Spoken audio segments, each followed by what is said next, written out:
welcome to another vlog. For those who are new, my name is Candace and I provide insight on what it's like to work as a revenue manager in the HIM field, revenue cycle, applying AHIMA and HFMA principles into my daily work. So as I've stated in previous vlogs, I moved offices and I now share an office with our financial analyst. So as a result, I am not able to film at work. Like I can't do it. So I'm going to start filming from home, and it'll actually be better because I'll be able to talk more in detail about what I'm doing, and the sound should be better, and I'll be able to get into more of the nitty-gritty. So we're gonna get our day started. Today is July 6th. And it's the first week of the month again. So doing some reports. Monday, I did some reports and sent those out to the providers, but my other first of the month reports were not ready yet. They should be ready today. So that will be the second thing I work on. The first thing, I have already received some emails that I need to address, and every week we get a report on the op notes that are still pending for providers. So typically on Wednesdays, one of the first things I do is get that report sent out to each provider and their APP, their advanced practice practitioner. So every week I send that out to the provider and their nurse practitioner or PA, whoever the clinician is that works with them, and hope that they get those reports turned around before they go on a deficiency list. All right, so let's go. So one question that I have is, we have emails that are signed. I've never seen that a day in my life. Click the signature button for details. What is that? I have never. Did this come from his personal email or something? No. Okay, so I did receive a question with the provider saying he looked at his billing report for June and noted that there are 2 operative cases that are not included in there. Both are split surgeries, and can I make sure that these are included in June and will be billed in fiscal year 22. Now, our fiscal year ended June 30th. Our fiscal year is from July 1st through June 30th. This provider has operative reports that were done in June. 9 times out of 10, it's pending for something if it wasn't posted. Can they be billed in June and included in fiscal year 2022? No, because if the charges are not posted, then the billing date is going to be in July, and unfortunately it's going to count towards fiscal year 2023. So, and then another part of my role, again, with reporting is every July we have new residents, new fellows coming in. So I have to run reports on the different providers' cases that are lumped up into these individual specialties within my department. So luckily, this person who requests these reports, she is very good about including what she needs. She stated she wants it on one report, and she gave me a due date. I rarely get that, so that is very, very good. And then for the OR cases that are pending that I was talking about, let's see, I'm opening that up now. For my department, I have 10 providers that are on this list. However, four of them have op notes that are waiting on another provider, but because the charge is held up, it's going to show up on this report. And what that means when a report is waiting on another provider, most likely those are split surgeries and the other surgeon has not dictated their note, or they have not signed or put the appropriate attestation, or were waiting for the attestation. So that's why these providers are still on here. And there are times where I will reach out to the other manager over that service line to see if she can assist in getting that surgeon to do their part for the report so that we can drop our charge. I really want some Starbucks right now, like really bad. But I got some hot coffee. I was so used to getting Starbucks. Oh, I haven't even signed into the VPN yet. And I need my phone to do that, so hold on.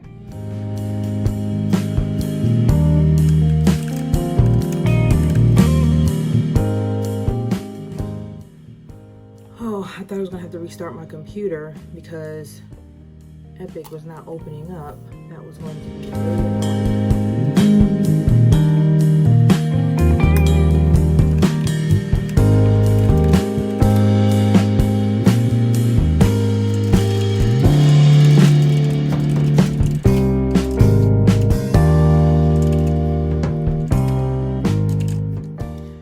Okay, I'm starting to feel like I have a whole lot going on as far as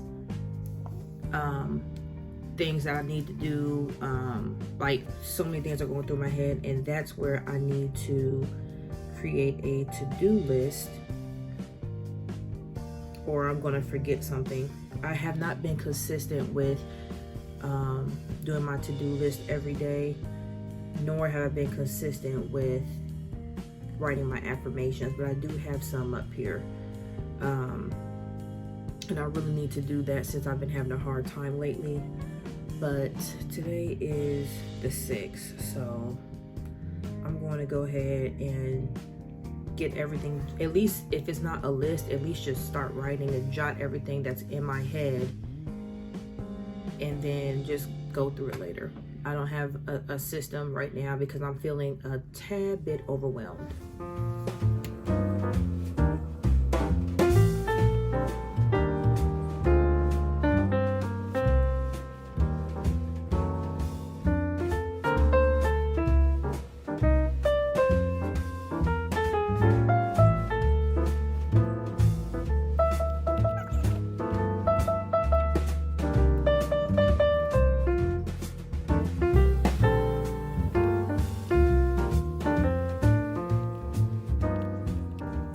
Okay, so I've completed my to-do list.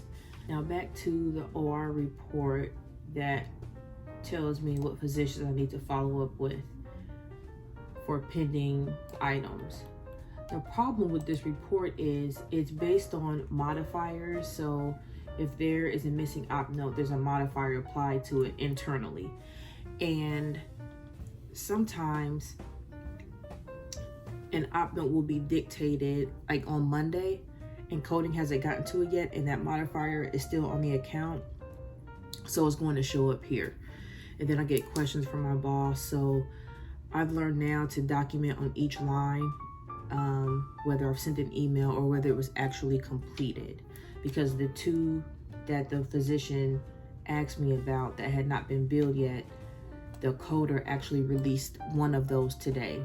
So it just depends on when this report is automatically ran. I believe it's ran on Wednesdays at 12 a.m. or 12:01 or something like that. So if the coder has not updated the account and took that modifier off, it's going to show up on this report. Now that I have my to-do list done, which is here, I need to send coding a list of the billable fellows. I need to follow up on pending notes from this OR report. I need to follow up on a referral report and email my peer the results, and me and her are working on that together. I need to follow up on a provider's billing. There are some issues on where her charges are being allocated to, so I need to correct those when I find them. I have to follow up on a provider doing split shared visits. He states that he has never done split shared, but there are some accounts that was found through an audit from compliance where split shared was done. So that's more of an education standpoint for that provider. I still have baclofen pending, And then I have a presentation to do for a new nurse practitioner or PA. I'm going to get that together. And that's only scheduled for about 30 minutes, or is it an hour? It's 30 minutes. So my meeting at 11 got canceled because there were no updates.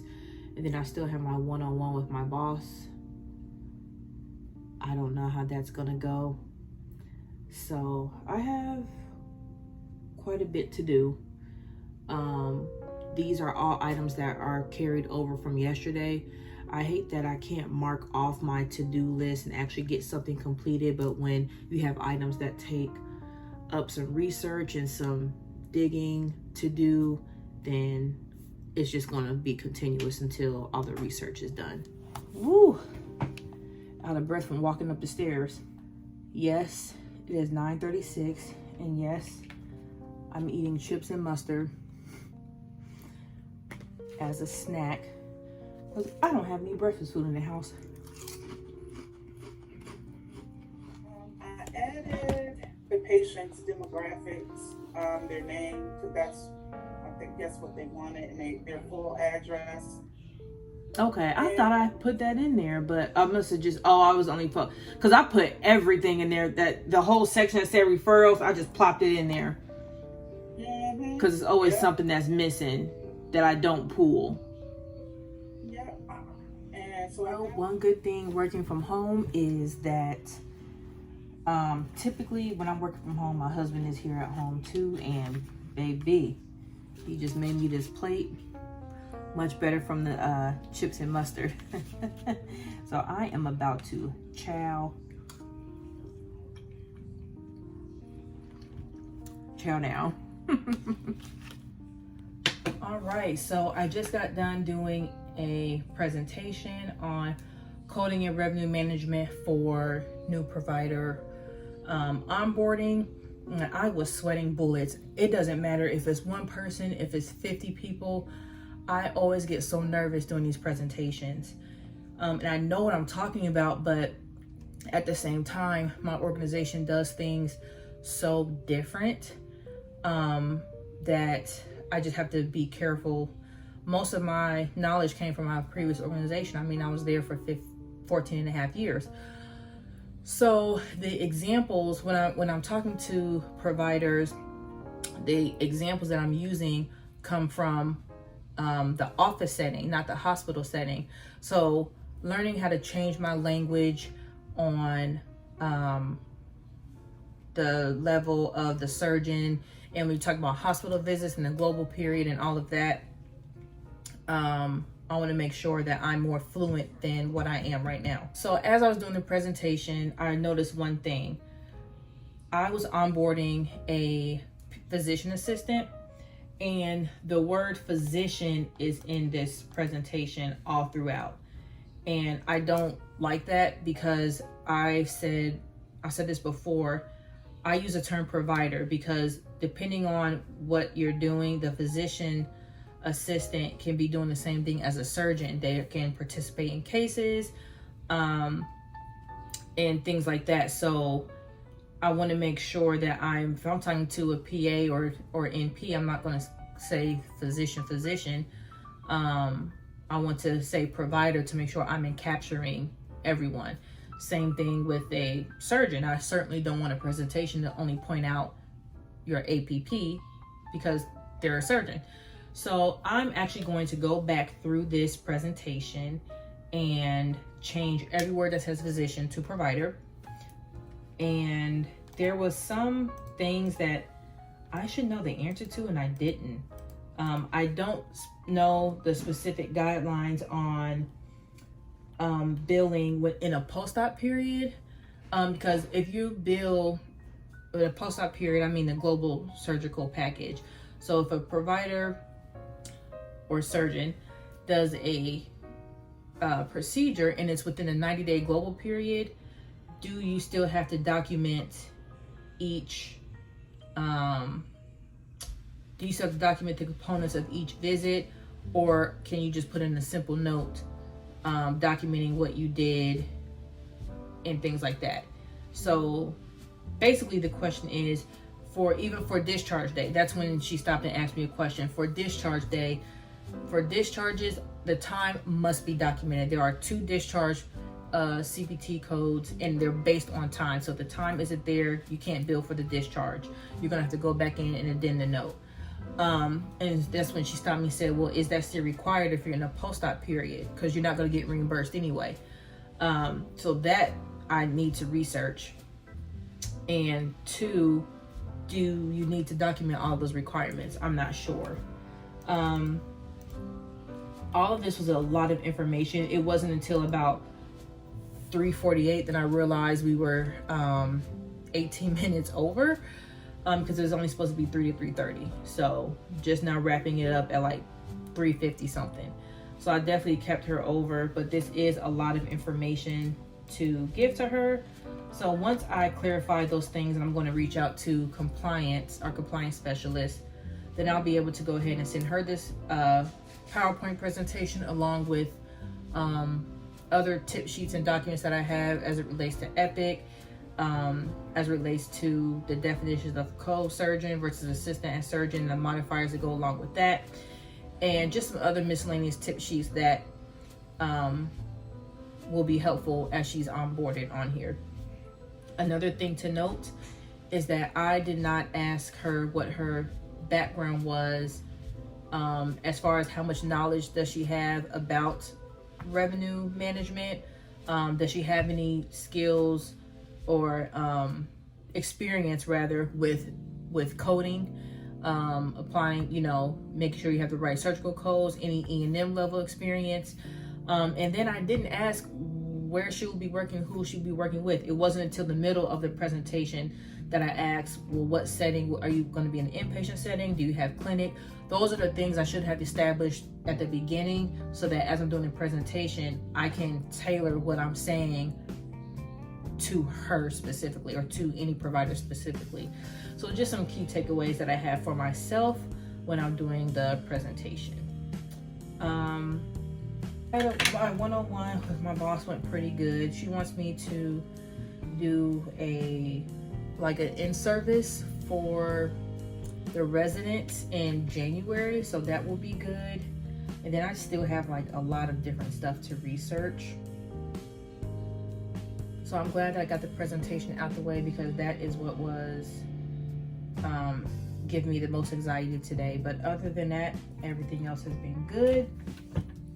So with that said, I'm going to close out this vlog. I think I did pretty okay doing this from home. It's a little different, but I was able to talk through a lot more than what I typically do. So thank you for tuning in. Don't forget to like, comment, and subscribe, and I'll see you next time.